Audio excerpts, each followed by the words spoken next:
Nasib dua preman jalanan viral palak sopir truk gunakan martil di Medan, berakhir ditangkap polisi. Tengah beredar video yang memperlihatkan preman jalanan yang membawa martil saat memalak truk viral di media sosial. Berdasarkan dari unggahan video di sosial media, terlihat kedua pelaku meminta uang kepada pengemudi truk di kawasan Cemara Asri beberapa waktu lalu. Salah satu di antaranya ada yang memegang martil diduga untuk mengancam sopir yang belum diketahui identitasnya tersebut. Kini, unit Resmo Polrestabes Medan berhasil menangkap dua pria diduga pelaku pengancaman dan pemerasan terhadap sopir truk.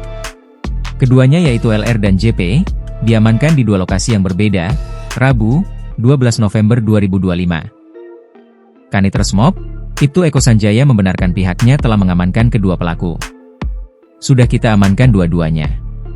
Kita dapat informasi dari medsos, lalu kita lidik dan tangkap keduanya, ucap Ibtu Eko Sanjaya saat dikonfirmasi awak media, Jumat, 14 November 2025. Kedua pelaku ini meminta uang sebanyak Rp7.000 terhadap sopir truk tersebut.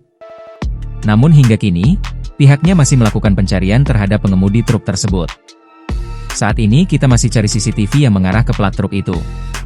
Untuk kita cari pengemudinya agar diarahkan membuat laporan, lanjutnya. Saat pihaknya melakukan penangkapan kedua pelaku, pihaknya mendapat support dari masyarakat. Saat kita tangkap warga mendukung. Warga teriak, pencuri, untuk keduanya dalam bahasa daerah. Mungkin warga sudah resah juga, pungkasnya. Download Tribun X sekarang. Menghadirkan lokal menjadi Indonesia.